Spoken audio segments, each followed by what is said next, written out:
Olá, eu sou Adriana Bueno, gerente de Relações Públicas da Cisco no Brasil.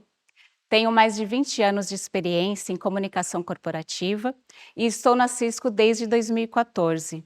Sou responsável pela comunicação corporativa com foco no relacionamento com a imprensa.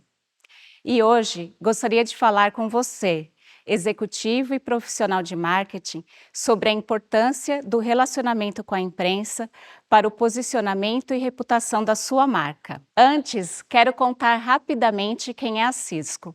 A Cisco é uma empresa global de tecnologia com mais de 83 mil funcionários, presente em mais de 80 países, fundada há mais de 38 anos. A estratégia da Cisco é conectar tudo com segurança para tornar tudo possível pela tecnologia.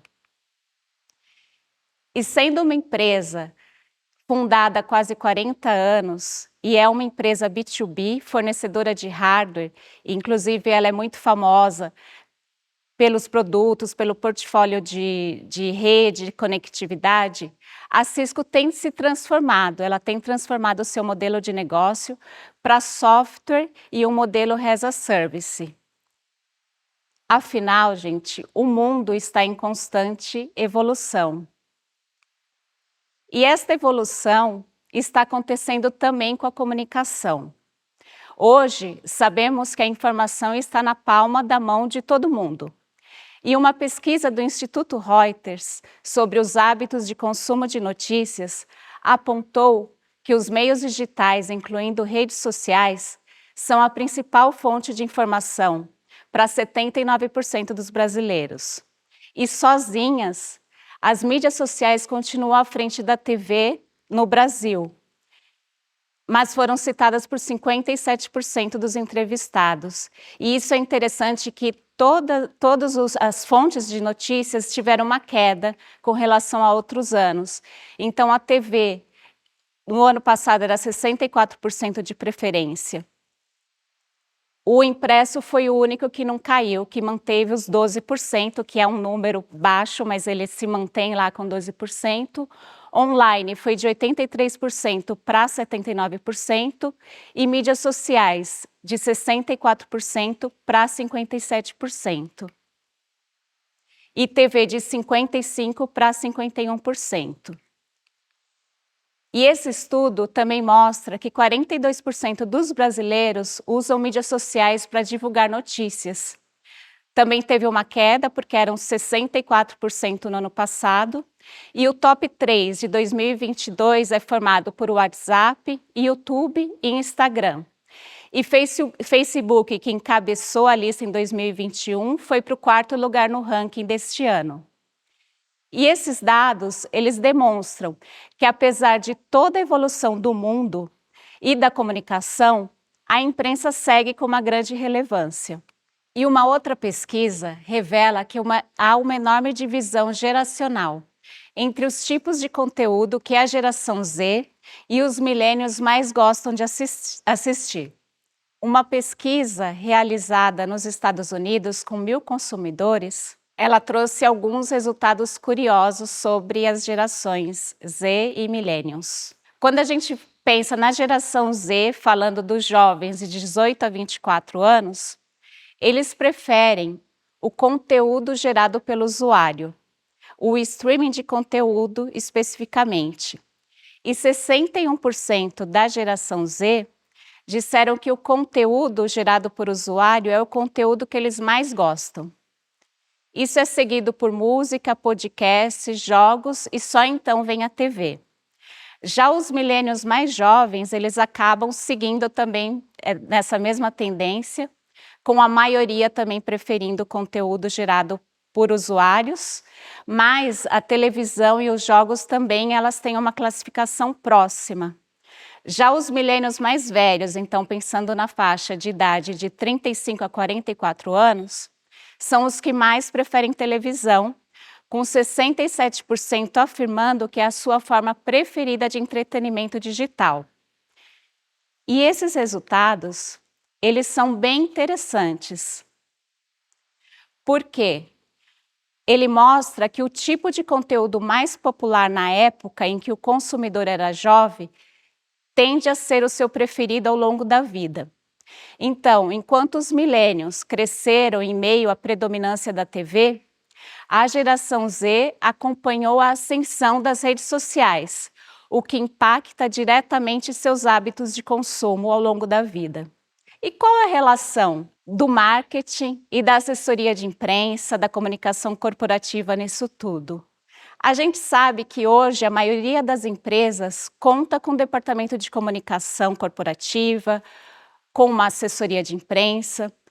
Alguns respondem diretamente para o CEO, como é o caso da Cisco, onde a gente tem a nossa Chief of Communications Office, respondendo diretamente ao nosso CEO global. E em outros casos, o PR responde para o marketing. Mas a estrutura importa? Na verdade, não importa em que parte do organograma o marketing e o PR estão. O que importa é que, mesmo com os objetivos diferentes, em algum momento, as ações das duas áreas precisam se convergir para reforçar a visão que a empresa tem e a imagem que ela quer passar como reputação.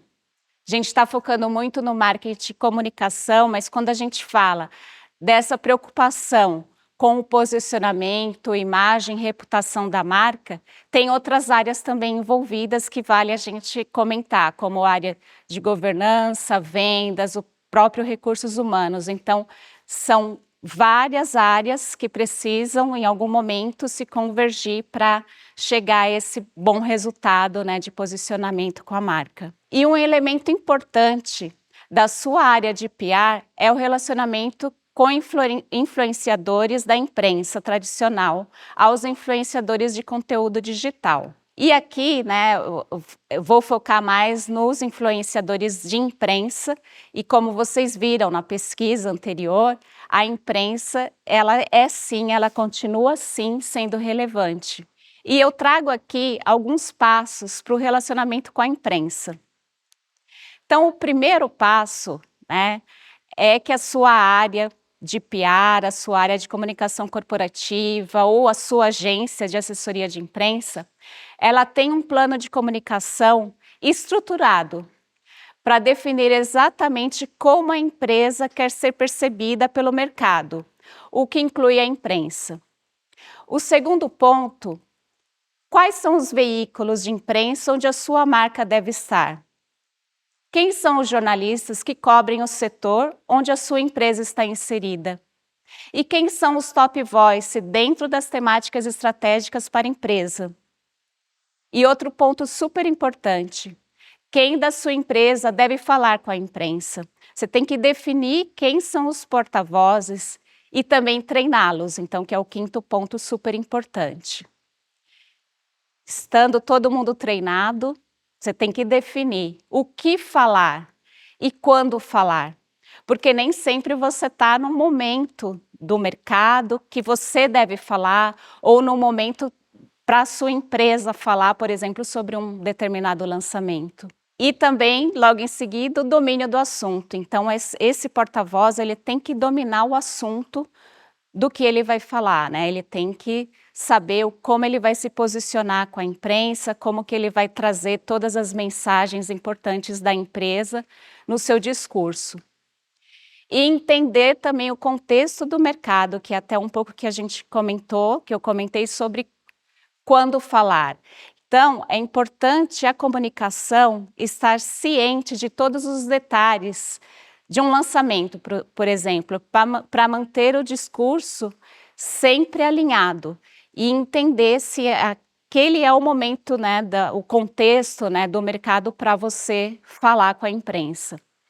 E o último ponto, que é super importante, seja acessível. E aqui eu não falo só para o porta-voz da empresa ser acessível, mas a empresa como um todo ser acessível com a imprensa, manter um canal de relacionamento com a imprensa e, claro, sempre lembrando que é importante manter esse canal de relacionamento com a sua área centralizado na sua área de comunicação. E se você não tiver esse canal aberto, na hora de uma crise, você pode ter dificuldade de qualificar a comunicação.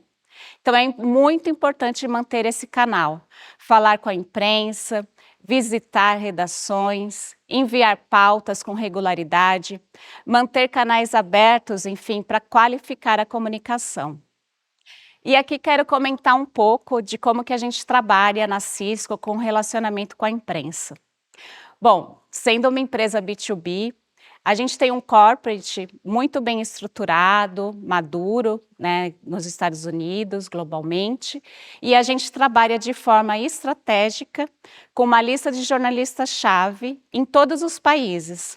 No Brasil, a gente mantém essa lista de jornalistas, principalmente de tecnologia, que é o nosso foco, e mantém esse relacionamento com convite para eventos locais e eventos globais. Até eu trago algumas fotos aqui de eventos globais.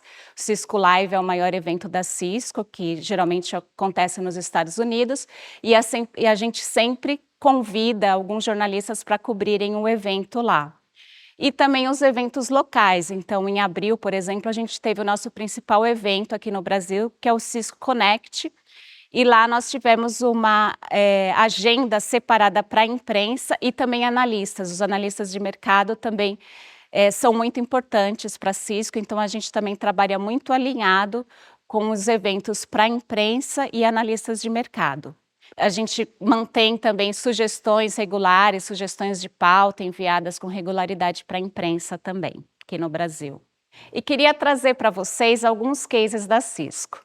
Esse aqui, né, Rio 2016, eu sei que quando a gente pensa, pô, 2016 parece algo já passou, né, velho, mas queria comentar, a gente tem muito carinho, né, por esse case aqui no Brasil, foi um momento muito importante para a Cisco aqui no Brasil. A Cisco foi fornecedora oficial de redes e servidores, responsável por toda a conexão durante os Jogos do Rio 2016. Além do fornecimento de tecnologia, tivemos também projetos sociais e de inovação. Então aqui eu trago alguns números, né, algumas informações de como que a gente trabalhou a nossa estratégia de imprensa. Né? Então, o anúncio, assim, para vocês terem uma ideia, né, os jogos foram em 2016, mas essa estratégia ela começou muito antes. Então, no final de 2013, nós fizemos uma coletiva com a imprensa para anunciar que a Cisco, era um patrocínio global, né, que a Cisco estava patrocinando as Olimpíadas Rio 2016, fizemos até um evento já naquela época no modelo híbrido, porque a gente levou, os jornalistas foram presencialmente para o Rio de Janeiro, mas nós conectamos com os executivos da Cisco nos Estados Unidos para fazer esse anúncio. Então a gente tinha executivos nos Estados Unidos e executivos também no Rio de Janeiro para esse anúncio.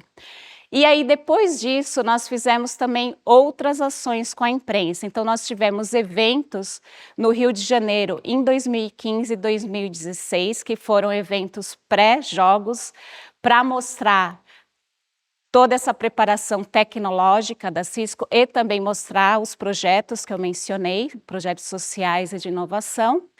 E nos jogos em si, nós tivemos ativações com a imprensa e também analistas lá no Rio de Janeiro, então desde convidando para assistir alguns jogos, a gente mantinha uma casa no Rio de Janeiro, né, a Casa Cisco, para receber clientes, parceiros, e lá também a gente recebeu a imprensa. Então, lembrando, somos uma empresa B2B, então esses números que eu mostro aqui são muito relevantes. No total, tivemos 600 matérias conectando a Cisco aos jogos, 115 jornalistas nos eventos promovidos no Rio de Janeiro e cerca de 200 entrevistas.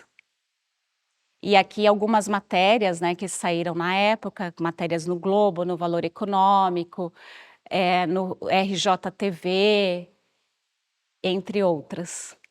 E esse aqui é um case mais recente. A Cisco tem um programa global de aceleração digital dos países. E ela trouxe esse programa para o Brasil, anunciou, né, o programa no Brasil em 2020. E qual, né, além, obviamente, da importância para a Cisco, né, desse programa, foi no meio da pandemia, como muitas empresas também passaram por isso. O lançamento seria em março de 2020 e Como todo mundo sabe, como tudo mudou, tudo parou, o modelo de evento também teve que mudar. E aí nós adiamos o evento, fomos para o modelo virtual. Então foi um evento realizado, né, ele seria em março, passou para maio, e ele foi realizado virtualmente para os clientes, governo, e também aproveitamos esse evento virtual, convidamos jornalistas e analistas, e depois desse evento, né, aberto para todo mundo, nós fizemos uma sessão de perguntas e respostas com os executivos da Cisco.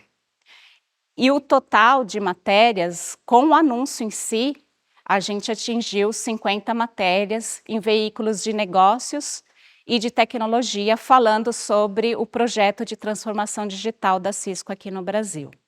Então aqui um overview da cobertura mais recente da Cisco na imprensa. Então aqui tem matérias falando sobre a estratégia da empresa, matérias sobre transformação, sobre tecnologia, a cultura da empresa no país, além de iniciativas de ESG. Encerro a minha apresentação com essa frase famosa: comunicação não é o que você fala, mas o que o outro entende. Porque muitas vezes o contexto altera a percepção do público. E justamente por isso é importante que a visão do marketing, da comunicação, se alinhe para entender esse contexto e fazer a comunicação mais efetiva. Muito obrigada.